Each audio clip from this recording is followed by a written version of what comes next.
இவர் புதுசாக வந்திருக்கிறவருக்கு ஒரு 6 மாதம்னு சொன்னாரே தவிர 6 நாள் கூட ஒன்றால் பொறுமையாக இருக்க முடியல. அவ்வளோ அரிப்பு.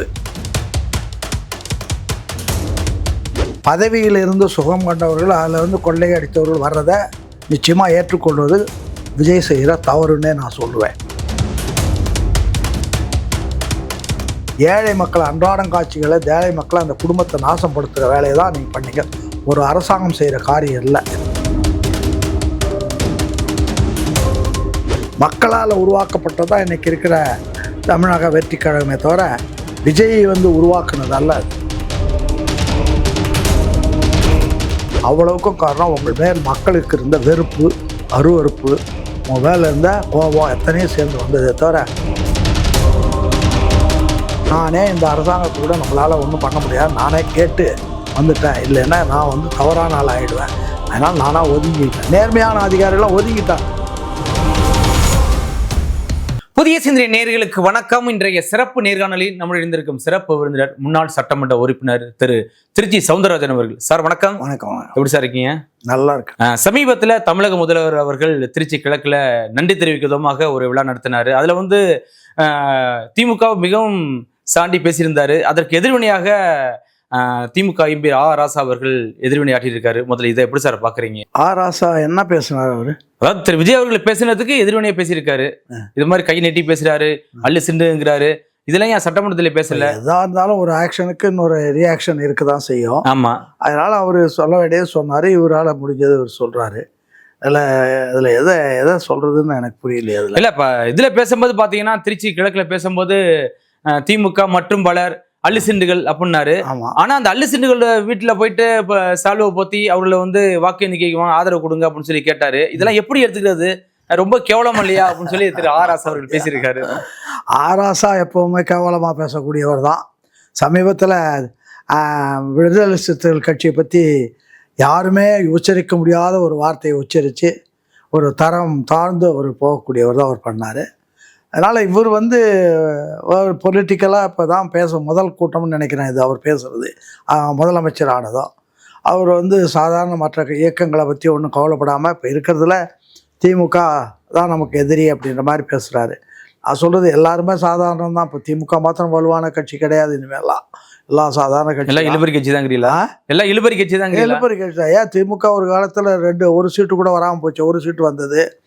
இன்னும் சொல்லப்போனால் திமுக வரலாறுலாம் தெரிஞ்சவங்களுக்கு பார்த்தா 62 கருணாநிதி தோற்று போனதை அந்த இவர் தஞ்சை இவர் இந்த பரிசுத்த நாடார்கிட்ட ரிக்வஸ்ட் பண்ணி மாற்றி வந்தது தானே தவிர தோற்காதவர்கள் ஒரு தோற்றத்தை உருவாக்குனா அது கூட தப்பு தான். அதனால் ஒன்றும் இல்லை.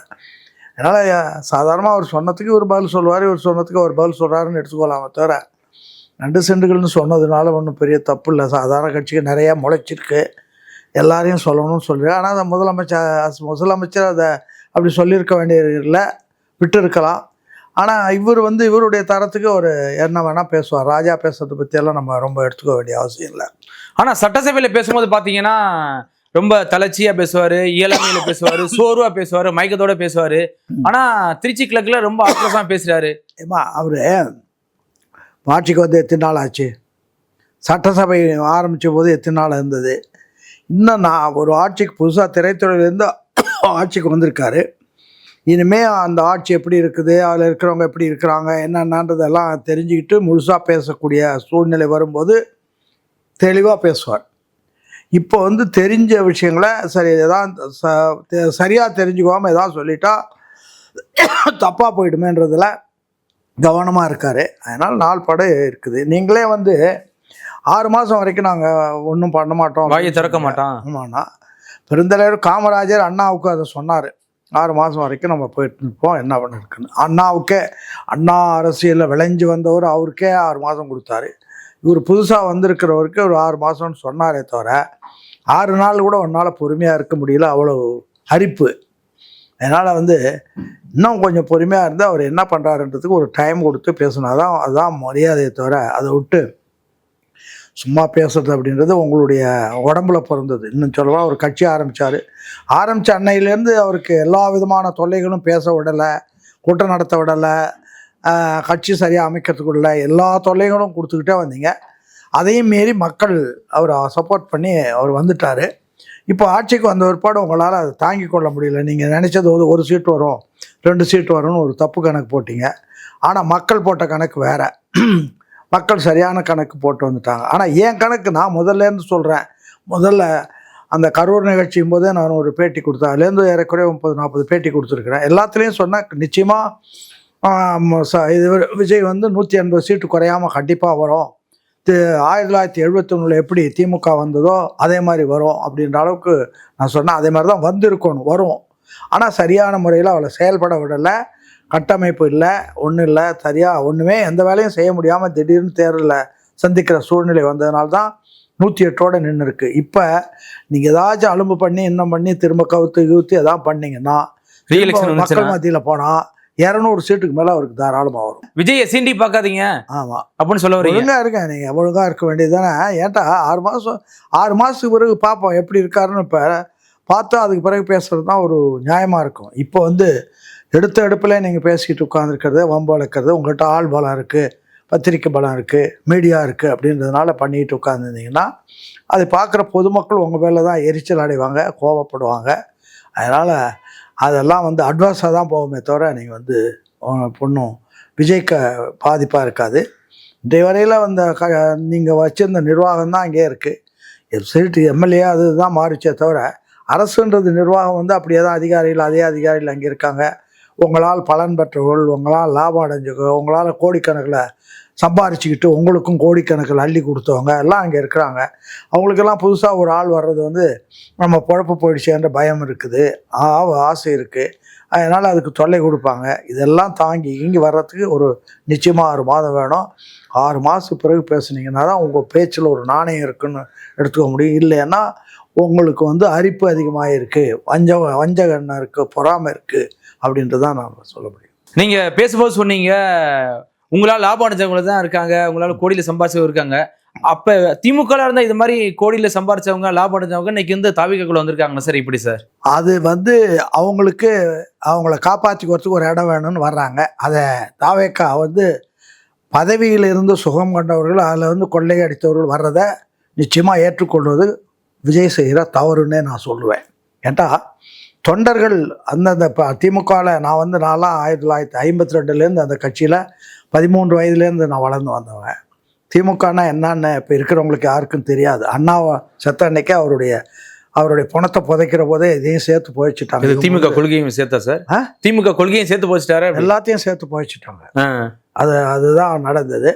அதுக்கு பிறகு உடனே மாற்றிக்கிட்டாங்க. அந்த பெயர் பலகை வச்சுக்கிட்டு எல்லாத்தையும் மாற்றிக்கிட்டாங்களே தவிர இப்போ இருப்பது திமுக அல்ல. இதை வந்து நான் 1971 திருச்சியில் நடந்த மாநாட்டுக்கு முன்னாடி நடந்த பொதுக்குழுவில், அந்த பொதுக்குழு நான் ஒருத்தன். அப்போல்லாம் 130 பேர் தான் பொதுக்குழுவில் இருப்பாங்க. 40 பக்கத்தில் ஒரு புத்தகம் போட்டு கருணாநிதி கையிலேயே கொடுத்து, இப்போ நடக்கிற நடவடிக்கைகள், இந்த 2 ஆண்டுகள் காலத்தில் நடக்கிற நடவடிக்கைகள் பார்த்தாலே இது திமுக மாதிரி இல்லை, திருவாரூர் கருணாநிதி கட்சி மாதிரி தான் இருக்குது. நீங்கள் தலைவர், உங்கள் மனைவி வந்து மகளிர் அணி தலைவர், உங்கள் மருமகன் மாறன் வந்து பாராளுமன்ற தலைவர், உங்கள் மகன் ஸ்டாலின் வந்து இளைஞர் அணி தலைவர், கட்சியே குடும்பத்துக்குள்ளே கொண்டு போயிட்டீங்க அப்படின்றத தெளிவாக எழுதி புத்தகத்தை கையில் கொடுத்துட்டு அந்த பொதுக்குழுவிலே நானும் கலந்துக்கிட்டேன். நம்ம சென்னையில் ஹபீபுல்லா ரோட்டில், டி நகரில் ஹபீபுல்லா ரோட்டில் எஸ்ஜிஎஸ் திருமண மண்டபம்னு ஒன்று இருக்குது. அதில் வந்து ப்ரெஸ் மீட் போட்டார். என்றைக்கு போட்டார்னா, நாளைக்கு முதலமைச்சர் பதவி ஏற்க போகிறார், இன்றைக்கி போட்டார். போட்டால் வந்து ஏறக்குறைய இந்தியாவிலேருந்துலாம் வந்து நான் என்ன காரணம்னா, ஒரு பிரிவினை கேட்ட ஒரு இயக்கம் ஆளுங்கட்சியாக வந்திருக்கு அப்படின்றதுனால எல்லாரும் வந்தாங்க. ஏறக்குறைய ஒரு 500 பேராச்சும் வந்திருப்பாங்க. நானும் அந்த கூட்டத்தில் கலந்துக்கிட்டேன். அண்ணாக்கிட்ட பல மாதிரியான கேள்விகள் கேட்டாங்க. எல்லாத்துக்கும் பதில் சொல்லிட்டு வந்து கடைசியில் அவர் என்ன சொன்னார்னா, நான் வந்து ஆட்சிக்கு வந்துடுவோன்னு தேர்தலில் நிற்கலை, வலுவான எதிர்க்கட்சியாக வரணும்னு தான் நினச்சேன். ஆனால் மக்கள் என் தலையில் ஏற்றி வச்சுட்டாங்க. இப்போ எனக்கு பயமாக கூட இருக்குது. நான் என்ன சொல்கிறேன்னா, என்னுடைய ஆட்சியில் எந்த தவறும் நடக்கக்கூடாது.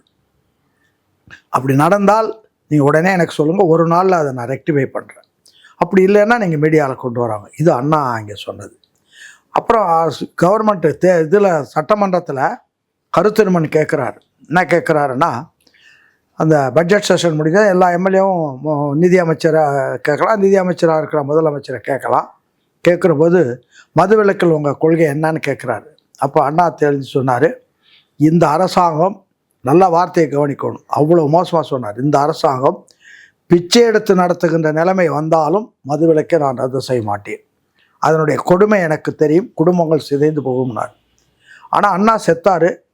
71 பிறகு உடனடியாக இங்கே சென்னையில் வந்து கள்ளச்சாராய கடைகளை திமுகவே திறந்தது, ஆட்களை வச்சு திறந்தாங்க. அது சர்க்காரியா கமிஷன்லலாம் வந்திருக்கு, அதை பார்க்கலாம். இப்போ நான் சொல்கிறது மாத்திரம் இல்லை, நான் சொல்கிறது ஃபஸ்ட் ஹேண்ட் நியூஸ், எனக்கே தெரியும். என்கிட்ட இருந்த ஒருத்தரே அவங்ககிட்ட வேலைக்கு போனார். டெய்லி வந்து என்ன நடக்குதுன்னு சொல்லுவார். இப்போ கிருஷ்ணகிரியில் ஒரு டிகே கதிரேசன் ஒருத்தர் டிஸ்டிலரி நடத்திட்டு இருந்தார். அவர் வந்து கருணாநிதி கேட்குறாரு, ஊரில் இருக்கிற கிரிமினல் பூரா கருணாநிதிக்கு தெரியும். கூப்பிட்டு கேட்குறாரு, எனக்கு பணம் வேணும், எப்படி தருவேன் அப்படின்னு. தர்றேன், ஆனால் நான் சொல்கிறது நீங்கள் செய்யணும்னு அவர் கண்டிஷன். யார்? சாராய ஆலை வைத்து கொண்டிருக்கிற முதலமைச்சர்கிட்ட ஒரு கண்டிஷன் போடுறாரு. என்னன்னா வைக்கிறாரு, ஆமாம், என்னுடைய ஆலையில் நான் சொல்கிற ஆள் தான் எக்ஸைஸ் ஆஃபீஸராக, அதாவது ஆலை உற்பத்தியை கணக்கெடுத்து அரசாங்கத்துக்கு கணக்கு கொடுக்க வேண்டிய ஒரு அதிகாரியாக நான் சொல்கிற ஆள் தான் இருக்கணும். அப்படின்னா என்ன அர்த்தம்? நான் உற்பத்தி பண்ணுவேன், நான் சொல்கிற கணக்கு தான் அவங்க எடுத்துக்கணும். ஆமாம் அப்படின்னு. அதோட என்னுடைய லாரிகளை பிடிக்கக்கூடாது, நான் நம்பர் கொடுத்துருவோம், அதை பிடிக்கக்கூடாது. அதோட சென்னையில் நான் வச்சிருக்கிற வண்டிகளை, கார், பெரிய கார், அப்போ வந்து அம்பாசடர் சுப்பீரியர்னு ஒன்று இருந்தது, சுப்பீரியரோ சீனியரோ ஒன்று இருந்தது. அதில் அந்த கார்களை பிடிக்கக்கூடாது. வழக்குன்னு வேணும்னு சொல்லிட்டு நான் கேட்டால் நானே வழக்கு கொடுப்பேன். 4 பேர் ஆமாம் அனுப்பிச்சு வைப்பேன். 4 பேர் வெறும் பேரில் காட்டி தண்ணியை ஊற்றி கொடுத்துட்டு கணக்கு முடிச்சுக்கோங்க. 1000 லிட்டர் பிடிச்சேன், 2000 லிட்டர் பிடிச்சேன். அப்படி அந்த கண்டிஷனுக்கு அப்போ என்ன தருவேன்னு இவர் கேட்குறாரு. ஒரு நாளைக்கு 50,000 ரூபா காலையில். அன்றைக்கி 50,000 ரூபான்றது டி நகரில் முக்கியமான இடத்துல ஒரு கிரவுண்டோடைய 5,000 ரூபா தான். இன்றைக்கி ஒரு கிரவுண்டு வேலை 20 கோடி 30 கோடின்னு இடத்துக்கு தகுந்த மாதிரி போயிட்டுருக்கு. அந்த மாதிரி இருக்கிற இடத்துல 10 கிரவுண்டு வாங்கலாம். ஒரு நாளைக்கு ஒன்றுக்கு 4 ஒன்றுக்கு 10 கிரவுண்டு வாங்குறதா பணத்தை நீ வாங்கிட்ட. அதுக்கு பிறகு வேறு தவறுகள்லாம் நடந்தாங்க, அது வேறு அசிங்கமான தவறுகள், அதெல்லாம் வேணாம், விட்டுடுறேன். அப்போ அப்படி வாங்கிட்டு அவங்களுக்கு வந்து அவங்க என்ன பண்ணால் அங்கேருந்து லாரியில் இங்கே எடுத்துகிட்டு வராங்க. கத்திப்பாராவில் குடோனு, அந்த குடோனில் இறக்குறாங்க. அங்கேருந்து 100 வண்டிகள் டாக்ஸி. அதில் வந்து டாக்ஸியை வந்து ஒரு பேரில் தூக்கி வச்சா டிக்கில் தாங்கும், ஒரு பேரில் தூக்கி வச்சா இன்னும் கொஞ்சம் வண்டி கொஞ்சம் அழுதும். அதுக்காக அடியில் ஸ்ப்ரிங் பிளேட் கொடுத்து தூக்கிடுவாங்க. தூக்கிட்டா அது வண்டி அழுந்தாது, வண்டி சாதாரணமாக இருக்கும். உடனே சென்னையில் அன்றைக்கி 100 டிவிஷன் 100 கடை திறந்து அங்கே இந்த பேரில் 200 லிட்டர் ஸ்பிரிட்டு போகும். அதில் 600 லிட்டர் தண்ணி ஊற்றுனா 800 லிட்டர் குடிக்கிற சாராயம். இதை வந்து உற்பத்தி பண்ணி ஊர் பூரா கள்ளச்சாராயம்னு பேச ஆரம்பிச்சு, ஆகா கள்ளச்சாராயம் பெருகிடுச்சு, அதனால் நான் நல்ல சாராயம் கொடுக்குறேன்னு அப்புறமா தான் இவர் இந்த கடைகளை ஸ்வீட்டு, விஸ்கி, பிராந்தி, கொண்டு வந்தார். ஆனால் கொண்டு வந்த போது கூட நாட்டினுடைய அன்றைக்கி நிலைமை என்னென்னா, ஒரு கடையில் அன்றைக்கி கணக்கெடுத்து பார்த்தா கூட தெரியும், மிஞ்சி போனால் ஒரு கடைக்கு ஒரு நாளைக்கு ஒரு 50 பேர் 60 பேர் தான் வருவான். அவ்வளோ பேரும் குடிக்கிறவங்க கிடையாது. முதல்ல ஒன்றுமே இல்லாதவங்கள குடிகாரர்களாக பெருக்கி கடையை திறந்து கடை வச்சாச்சு சாப்பிட்லான்னு சொன்ன ஒரு பாடு ஒரு 50-60 பேர் தான் நடக்கும். அது மாதிரி பண்ணி ஒரு குவார்ட்டர் 10 ரூபா 9 ரூபாய்க்கு கொடுத்தீங்க. ஒரு குவார்ட்டர் 9 ரூபா 10 ரூபா அப்படி தான் கொடுத்தாங்க. அதிலே அவ்வளோதான். இன்றைக்கி வந்து என்ன ஆச்சுன்னா, கடை தரத்துக்கு முன்னாடி பெரிய ஒரு கியூ நிக்குது. தேர் திருவிழாவுக்கு போகிற மாதிரி ஆளுங்க போய் நிற்கிறாங்க. இன்னும் கடையை கேட்குறாங்க. நீ வந்து 10 ரூபா சரக்கை 160 ரூபாய்க்கு விற்கிற. 160 ரூபாய்க்கு யாருக்கிட்ட கொடுக்குற? ஏழைபாடை தான் வாங்குறோம், அவன் தான் கொடுக்குறான். கொடுக்குறதும் வந்து உண்மையிலே இது லிக்கரே இல்லை, இது வந்து கெமிக்கலில் தண்ணி ஊற்றி கலர் போட்டு அதை வந்து இதுதான் பிராந்தி, இதுதான் விஸ்கி, இதுதான் ரம்மு, இதுதான் ஜின்னுன்னு கொடுக்குறீங்களே தவிர ஏழை மக்கள் அன்றாடம் காட்சிகளை ஏழை மக்களை அந்த குடும்பத்தை நாசப்படுத்துகிற வேலையை தான் நீங்கள் பண்ணீங்க. ஒரு அரசாங்கம் செய்கிற காரியம் இல்லை இது. அண்ணா வந்து ஒரு குடும்பத்தினுடைய பெரிய அளவு நாடுன்னாரு. நாட்டினுடைய தலைவன் வந்து குடும்பத்தை, பல்வேறு குடும்பங்களை காப்பாற்றுறவன் அவன் தான் தலைவன், தந்தை, மக்களுடைய தந்தை அவன் தான்.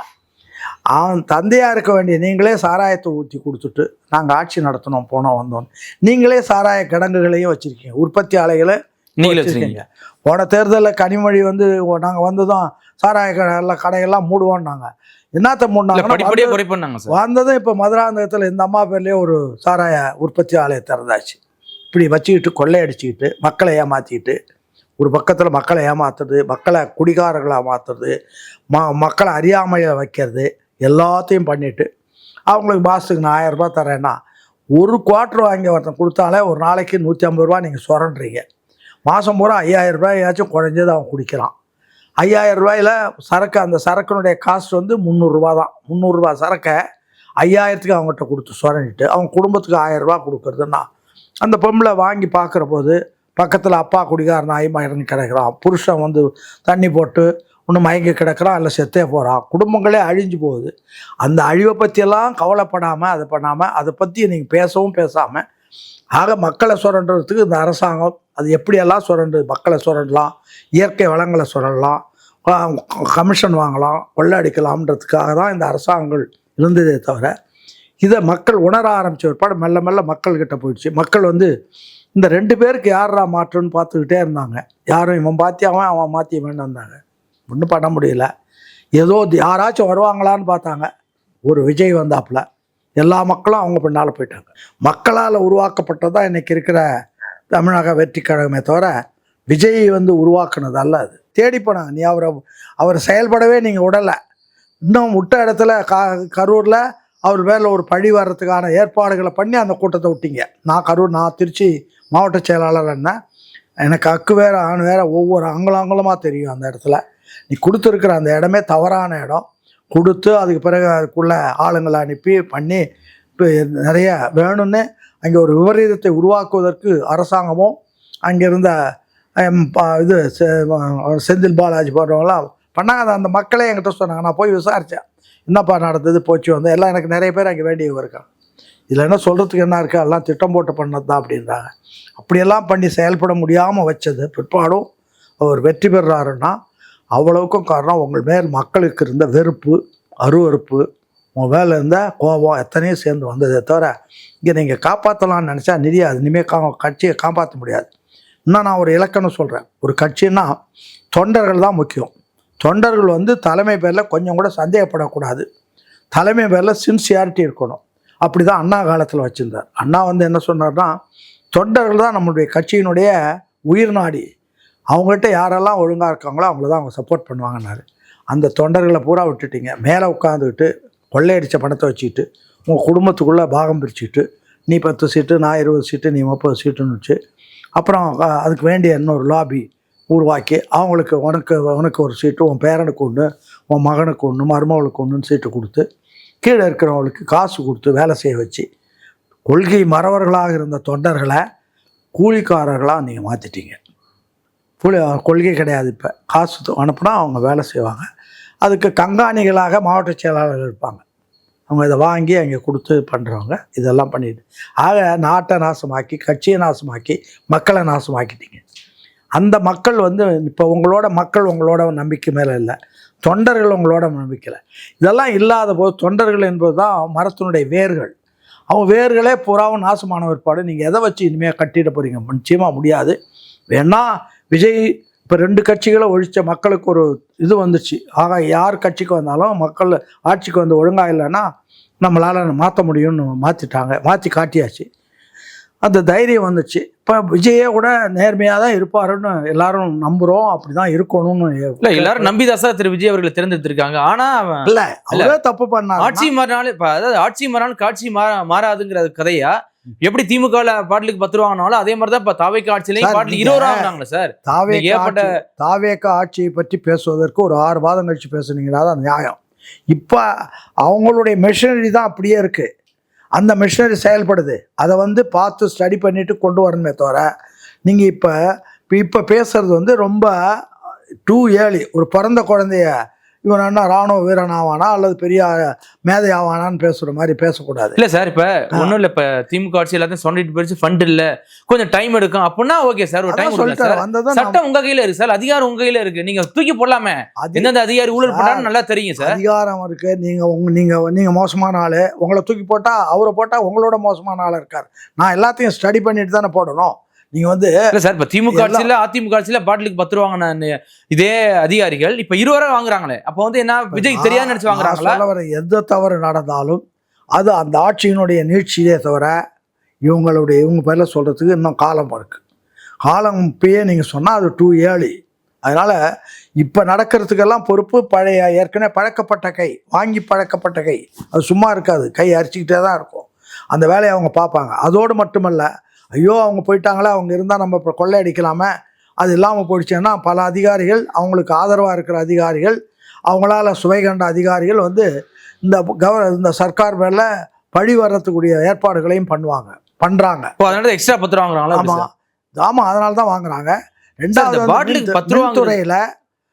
மின்துறையில் வந்து அப்பப்போ கட் ஆகிறதுக்கு காரணமே வந்து அப்படிப்பட்ட அதிகாரிகள் அங்கே இருக்கிறதுனால. இதெல்லாம் இனங்கண்டு திருத்துவதற்கு டைம் வேணும். அது வந்த ஒருபாடு இதெல்லாம் முறைப்படுத்தி யார் யோகியம் யார் ஐக்கியம், இதில் வந்து கருப்பாடு எது என்னன்றதெல்லாம் பார்த்து முறைப்படுத்துவதற்கு ஒரு குறுகிய காலம் வேணும். அது வந்தால் எல்லாம் நிச்சயமாக நடக்கும். இல்லை முறைப்படுத்த முடியுமா சார்? ஏன்னா இப்போ நீங்கள் சொல்றீங்க எல்லாம் வாங்கி பழக்கப்பட்ட கை, அதை மாற்ற முடியுமா அப்படி சார்? கீழ்மட்டத்திலேருந்து மேல் மட்டம் வரைக்கும் எல்லாருமே இன்னைக்கு வந்து அந்த 10 ரூபா பாட்டிலுக்கு 10 ரூபா போகுது அப்படிங்கிறாங்க, இப்போ 20 ரூபா போகுதுங்கிறாங்க. நடக்கும்னு தான் நினச்சி பாடணுமே தவிர நடக்காதுன்னு சொல்லிட்டா நம்ம மனுஷனே இல்லை, நமக்கு அறிவே இல்லை. நடக்க வைக்கிறது தான் ஆட்சி, அதனுடைய அதிகாரம், அவங்க இது. அதை வந்து நடத்தி காட்டுவாங்க, நடத்தாமல் இருக்க முடியாது. வந்து நடத்திடுவாங்க. அதுக்கு ஒரு காலம் வேணும். முடியுமா அப்படின்னு சொன்னால் முடியாதுன்னா தலைமுறை மாறிக்கிட்டே வருது, இளைஞர்கள் மாறிக்கிட்டே வர்றாங்க, அதிகாரிகள் மாறிக்கிட்டு வருவாங்க. அப்படி தான் இருக்குது. இப்போ உதாரணத்துக்கு திருச்சியில் நான் வந்து கட்சி ஆரம்பித்த போது போய் மாவட்ட செயலாளர் இருந்தேன். உலகம் சுற்றும் வாலிபன் படம் ரிலீஸ் வந்தது. ரிலீஸும் போது என்ன ஆச்சுன்னு சொன்னால் அப்போல்லாம் நாங்கள் எம்எல்ஏவும் இல்லை, அதிகாரமும் கிடையாது, ஒன்றும் கிடையாது. அன்றைக்கி அங்கே இருந்த ஒரு எஸ்பி வந்து அவருக்கு வந்து என்ன ஆச்சுன்னா அந்த உலகம் சுற்றும் வாலிபனை படமும் ஓடாமல் பார்க்கணுன்றதுக்காக அரசாங்கத்திலேருந்து சிக்னல் கொடுத்துருக்காங்க. ஆனால் அவர் என்னை கூப்பிட்டு சொன்னார், இது மாதிரி நிலைமை இருக்குது, நீங்கள் எப்படி படம் ஓட்டுவீங்களோ ஓட்டுறதுக்கு நீங்கள் முயற்சி பண்ணிக்கோங்கன்ட்டார் அவர் சொன்னார். உடனே அதுக்கு நான் வேண்டிய ஏற்பாடுகள்லாம் பண்ணி நான் வந்து கடுமையான ஏற்பாடு பண்ணி எல்லாத்தையும் பண்ணிவிட்டு வந்துட்டேன். வந்த பிற்பாடு அன்றைக்கி சாயங்காலமே அவர் வந்தார், யார் எங்கள் வீட்டுக்கே வந்தார், யார் எஸ்பி.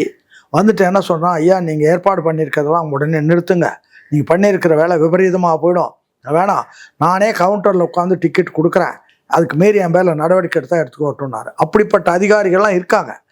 அதே ஆளை வந்து நான் அப்புறமா ஒரு தடவை பார்க்குற போது ஐஜி ஆஃபீஸில் ஒரு சின்ன ரூமில் சர்வ வல்லமை படைத்தவர், ரொம்ப கெட்டிக்காரர், நேர்மையானவர் அந்த அதிகாரி உட்காந்து, என்னையா நீங்கள் இங்கே இருக்கீங்களே அப்படியே, அவருக்கு ஒரு கான்ஸ்டபிள் தான் இருக்கான்.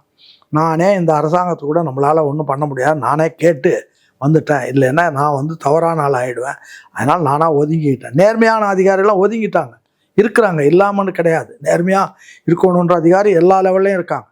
ஆனால் அதிகாரிகள் எல்லாம் நீங்கள் வந்து அவங்ககிட்ட லஞ்சம் வாங்கிட்டு அது வாங்கிட்டு இது வாங்கிட்டு வேலை போட்டு கொடுத்தனால அவங்க போட்ட முதல் எடுக்கிறதுக்கு லஞ்சம் வாங்குற பழக்கத்துக்கு வந்துட்டாங்க. அதெல்லாம் மாற்றுறதுக்கு ஒரு காலம் வரும். முடியாதுன்றது எதுவுமே கிடையாது. முடிஞ்சிருக்க இப்போ 2 ஆட்சியை நீக்கி இருக்காங்களே மக்கள், அது முடிஞ்சதா முடியலையா? அதனால் எதுவும் முடியாது. இருந்தாலும் மெஜாரிட்டியாக கொண்டு வரலையே திரு விஜய் அவர்களை. மெஜாரிட்டியாக கொண்டு வர்றதுக்கு நீங்கள் விட அவர் இன்னும் கொஞ்சம் டைம் எடுத்துக்கிட்டு ஒழுங்காக கட்சி அமைச்சிருந்தா நிச்சயமாக 180 சீட் வரும். மெஜாரிட்டியாக வரலன்னு நீங்கள் சொன்னாலும் 2 பேரை ஒரு ஏகாலத்தில் 2 பேரையும் அடித்து தூக்கி போட்டார், அதுக்கு அது ஒரு பெரிய வெற்றி இல்லையா? கண்டிப்பா சார். ஆனா இப்ப இந்த வாங்குற பாட்டிலுக்கு 10 ரூபா 20 ரூபா வாங்குறது யாராருக்கு சார் போகுது? என்ன பெரிய சர்ச்சையா போயிட்டு இருக்கு. இன்னைக்கு கூட தமிழக முதல்வர் விஜய் அவர்கள் வந்து நீங்க தான் சொல்றீங்க 10 ரூபா 20. நான் வந்து எனக்கு அதை பத்தி தெரியாது. நீங்க தெரிஞ்சா நீங்க தெரிஞ்சு வச்சுக்கோங்க. யாருக்கு போகுதுன்றது அரசாங்கம் கண்டுபிடிச்சு அதுக்கு வேண்டிய எல்லா நடவடிக்கையும் எடுக்கணும். எடுக்காம போனாங்கன்னா அவங்களும் தவறான மக்கள் மத்தியில் வரும். அதுக்கு வந்து ஆனால் இப்போ இது வந்து இதுக்குள்ள பேசுறது வந்து தப்பு. இன்னும் காலம் இல்லை, முன்னாள் அமைச்சர் திரு பிடிஆர் அவர்கள் ஒரு ஆடியோ ரிலீஸ் ஆயிடுச்சு, அதோட நீங்க கேட்டிருப்பீங்க. அதுல வந்து தமிழக அரசுக்கு வர வேண்டிய வருமானத்தோட அதிகமா வெளியில போகுது அப்படிங்கிற ஒரு குற்றச்சாட்டு வச்சாரு. இப்ப எப்படி சார் இப்ப இதே மாதிரி இப்ப தவை காட்சிலையும் வருமானத்தை விட நான் இவ்வளவு நேரமும் சொல்றேன். நீங்க வந்து இப்ப இந்த பாட்டில்னால லிக்கர்னால 40,000 கோடி வருமானம்ன்றீங்க. ஆனா 40,000 கோடி வருமானம் மட்டும்தான் உங்களுக்கு தெரியுதே தவிர அதனால் ஏற்படுற விளைவுகள்னால அரசாங்கத்துக்கு எவ்வளோ நஷ்டம் வரும்னா குறைஞ்சது 1,00,000 கோடி நஷ்டம் வருது. காரணம், குடிக்கிறவன் போய் ஆஸ்பத்திரியில் படுக்கிறான், ஆஸ்பத்திரி செலவு வருது, ஆக்சிடென்ட் ஆகுது, இப்படி பல்வேறு வகையில் வருது. ஆனால் அதெல்லாம் ஏன் தாங்கிக்கு வராங்கன்னா அதனால் இன்டைரக்டாக வர்ற வருமானம் 1 பைசா செலவு இல்லாமல் நம்ம இவங்களுடைய மாளிகைக்குள்ளே போயிடுது. லட்சக்கணக்கான கோடி அதில் போகுது. அதனால் அதை வந்து அந்த தொழிலை விடுறதுக்கு அவங்க விருப்பம் இல்லை. காரணம், அரசாங்க செலவில் இவங்க கொள்ளையடிக்கிறாங்க, அதுக்கு அது வழிவகுக்குது. அதை வந்து பண்ண முடியலையே அப்படின்ற கவலை தான் அவங்களுக்கு இருக்குது. அதான். கண்டிப்பாக சார், தொடர்ச்சியாக சந்திப்போம். மிக்க நன்றி சார். நல்லது, வணக்கம்.